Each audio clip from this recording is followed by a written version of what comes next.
Hello నమస్తే, నేను journalist YNR. Janasena అధినేత పవన్ కళ్యాణ్ జనంలోకి రాబోతున్నారు. జనసేన అధినేత వారాహి యాత్ర పేరుతో ఇప్పటికే 4 విడతలుగా ఆంధ్రప్రదేశ్లో వివిధ జిల్లాల్లో పర్యటించారు. అక్కడ ప్రజా సమస్యల పైన మాట్లాడుతూ వచ్చారు. ప్రజల దగ్గర నుంచి విజ్ఞప్తులు, వినతుల్ని తీసుకుంటూ వచ్చారు.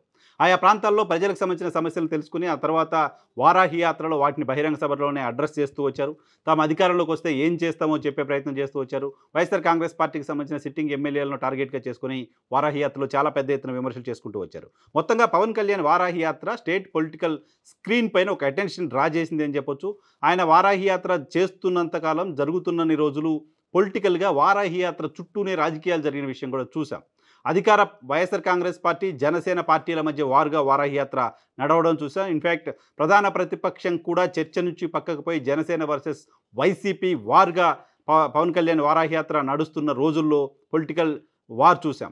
సో ఇప్పుడు తాజాగా మరోసారి చాలా పెద్ద గ్యాప్ తర్వాత పొత్తుకు సంబంధించిన ప్రకటన, సీట్ల సర్దుబాటు అంశానికి సంబంధించిన చర్చలు, వీటన్నిటి తర్వాత పవన్ కళ్యాణ్ మరోసారి జనం ముందుకు రాబోతున్నారు. ఫిబ్రవరి మొదటి వారంలో ఆయన ఆంధ్రప్రదేశ్లో పర్యటించబోతున్నారు. అది వారాహి యాత్రగా ఉంటుందా, లేకపోతే కేవలం సభలకు మాత్రమే పరిమితం అవుతారా చూడాల్సిన అవసరం ఉంది.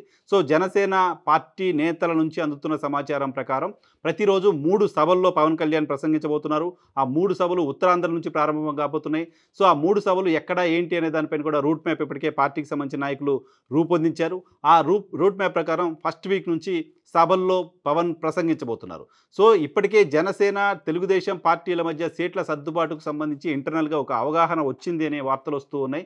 ఈ నేపథ్యంలోనే ఏ స్థానాల్లో అయితే జనసేనకు సంబంధించిన అభ్యర్థులు పోటీ చేసే అవకాశం ఉందో ఆ నియోజకవర్గంలో పవన్ కళ్యాణ్ సభలుండే ఛాన్స్ ఉంటుంది.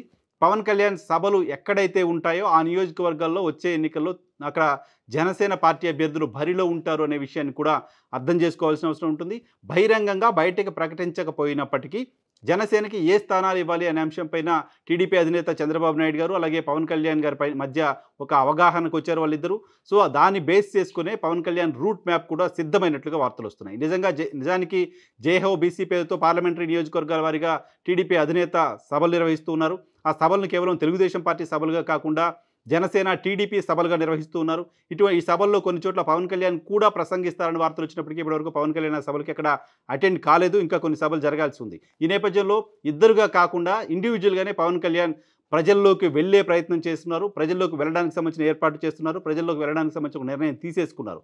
గతంలో ఇకపై ఎప్పుడు ప్రజల దగ్గరికి వెళ్ళినా 2 పార్టీల నేతలు కలిసే వెళ్ళాలని నిర్ణయం తీసుకున్నప్పటికీ జనసేన అభ్యర్థులు పోటీ చేసే స్థానాల్లో ముందుగా షెడ్యూల్ రావడానికంటే ముందే ఒక రౌండ్ పవన్ కళ్యాణ్తో ప్రచారం చేయిస్తే బాగుంటుంది అనే ఆలోచన జనసేన ముఖ్యుల నుంచి వచ్చిన నేపథ్యంలో దాని మేరకు పవన్ కళ్యాణ్ ప్రజల దగ్గరికి వెళ్ళడానికి నిర్ణయం తీసుకున్నట్లుగా సమాచారం అందుతోంది. మొత్తంగా ఎన్నికల క్యాంపెయిన్కి ఫిబ్రవరి మొదటి వారంలోనే జనసేన అధినేత శ్రీకారం చుట్టబోతున్నారు.